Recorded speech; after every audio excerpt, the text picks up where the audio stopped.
ಎಲ್ಲ ಎಸ್ ಪಿಗಳಿಗೂ ಕೂಡ ಸೆನ್ಸಿಟೈಸ್ ಮಾಡಿದ್ದೀವಿ. ಎಲ್ಲ ಸೀನಿಯರ್ ಆಫೀಸರ್ಸ್ಗೂ ಕೂಡ ರೆಸ್ಪಾನ್ಸಿಬಲ್ ಸೀನಿಯರ್ ಆಫೀಸರ್ಸು ರೇಂಜಲ್ಲಿರೋರಿಗೆ ಅವ್ರಿಗೆಲ್ಲರಿಗೂ ಕೂಡ ಈಗಾಗಲೇ ತಿಳಿಸಿದ್ದೇವೆ. ನೆನ್ನೆ ಕೇಂದ್ರ ಸರ್ಕಾರದ ಹೋಮ್ ಮಿನಿಸ್ಟ್ರಿಯಿಂದ ಅಡ್ವೈಸರಿ ಬಂದಿದೆ, ಅದರ ಪ್ರಕಾರ ಮಾಡ್ತಾ ಇದ್ದೇವೆ. ಲಾಂಗ್ ಟರ್ಮ್ ವೀಸಾ ಇರೋರಿಗೆ ಅವರೇ ಎಕ್ಸೆಂಪ್ಷನ್ ಕೊಟ್ಟಂಗೆ ಕಾಣಿಸುತ್ತೆ. ಮತ್ತು ಯಾರಿಗೆ ಟೂರಿಸ್ಟ್ ವೀಸಾ ಅಥವಾ ಆ ರೀತಿ ಒಂದು ಕ್ಯಾಟಗರಿ ಆಫ್ ವೀಸಾಗಳಿದೆ ಅವರಿಗೆಲ್ಲ ವಾಪಸ್ ಕಳಿಸೋದಕ್ಕೆ ಏನು ಕ್ರಮ ತಗೋಬೇಕೋ ಅದನ್ನೆಲ್ಲ ತಗೊಳ್ತಾ ಇದ್ದೇವೆ. ಆಮೇಲೆ ಐಡೆಂಟಿಫೈ ಆಗಿದೆ ಸರ್, ಎಷ್ಟು ಜನ ಇದ್ದಾರೆ ಅಂತ ಮಾಡ್ತಾ ಇದ್ದಾರೆ. ನನಗಿನ್ನೂ ಎಕ್ಸಾಕ್ಟ್ ನಂಬರ್ಸ್ ಗೊತ್ತಿಲ್ಲ. ಪ್ರತಿ ಜಿಲ್ಲೆನಲ್ಲೂ ಕೂಡ ನಾವು ಎಸ್ ಪಿಗಳಿಗೆ ತಿಳಿಸಿದ್ದೇವೆ. ಆಮೇಲೆ ಇಲ್ಲಿ ನಮ್ಮ ಕೇಂದ್ರದಲ್ಲಿ ಕೂಡ ಮಾಡ್ತಾ ಇದ್ದಾರೆ. ಸ್ಟೂಡೆಂಟ್ ಇದ್ದವರಿಗೂ ಕೂಡ ಕಳಿಸ್ಬೇಕು, ಸ್ಟೂಡೆಂಟ್ ಇದ್ದಗಳಿಗೂ ಕೂಡ ಕಳಿಸ್ಬೇಕಾಗ್ತದೆ. ಯಾಕೆಂದರೆ ಎಕ್ಸೆಂಪ್ಷನ್ ಏನು ಕೊಟ್ಟಂಗೆ ಕಾಣಲಿಲ್ಲ ಅವರು. ಒಂದು ವೇಳೆ ಆ ಥರ ಇದ್ದರೆ ಅದನ್ನು ಎಕ್ಸೆಂಪ್ಟ್ ಮಾಡ್ಬೋದು, ಆದರೆ ಅವರ ಅಡ್ವೈಸರಿನಲ್ಲೇ ಆ ರೀತಿ ಕಾಣ್ತಾ ಇಲ್ಲ.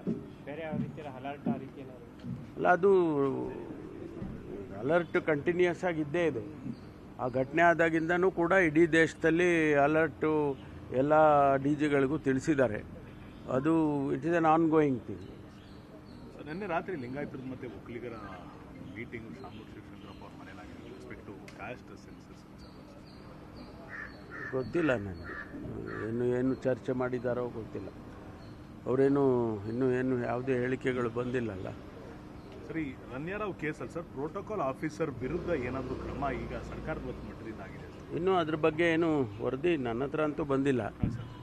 ಚೀಫ್ ಸೆಕ್ರೆಟರಿ ಅವ್ರಿಗೆ ಅವರು ವರದಿ ಕೊಟ್ಟಿದ್ದಾರೆ ಅಂತ ಕೇಳಿದ್ದೇನೆ. ಅದರಲ್ಲಿ ಏನು ರೆಕಮೆಂಡೇಶನ್ಸ್ ಏನು ಬಂದಿರುತ್ತೆ ಅದರ ಪ್ರಕಾರ ಮುಂದುವರಿತವೆ.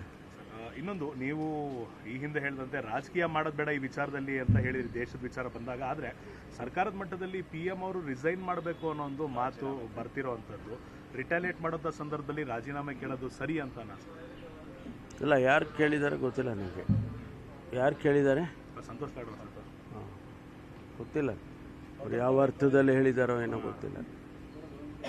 One in English sir. Sir, has the government identified the Pak nationals in the country and in states, sir? What are your... Yesterday, the Ministry of Home Affairs, Government of India, they have issued an advisory to identify and send back the Pakistani nationals. And in that, they also use some categories. Those who are on permanent Pakistani nationals who have visas, they seems to be have exempted them, but otherwise everybody has to go. So we have issued instructions to all the superintendent of police in districts, identified those category of Pakistani nationals and immediately ask them to leave. So we have issued the advisory accordingly to our SPs. They are doing the job already, and I don't know the exact numbers. We have taken action according to the direction of the government of India. What if the Pakistani students are studying in Karnataka? No, they also have to go. They have to go. After any high alert in the state? No, alert is already there right from the incident. Nationally, there is a kind of an alert, and we are also following that. We are also looking at various aspects of the direction of the alert.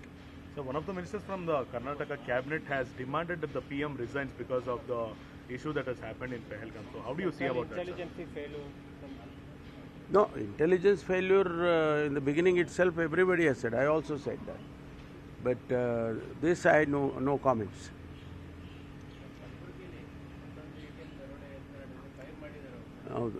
They have caught them. They have come from outside the state. Kannada ಚಾನಲ್ಲಿಗೆ ತಿರ್ಕೋಬೇಕಾ? ಆಯಿತು. ಕಲಬುರಗಿಯಲ್ಲಿ bank ATM ದರೋಡೆ ಮಾಡೋದಕ್ಕೆ ಬಂದಂಥವ್ರ ಮೇಲೆ fire ಮಾಡಿ ಅವರಿಗೆ ಇಟ್ಕೊಂಡಿದ್ದಾರೆ. ಅವರು ಹೊರ ರಾಜ್ಯದಿಂದ ಬಂದಿದ್ದಾರೆ ಅಂತೇಳಿ ಮೊದಲನೇ ಮಾಹಿತಿ ಸಿಕ್ಕಿದೆ.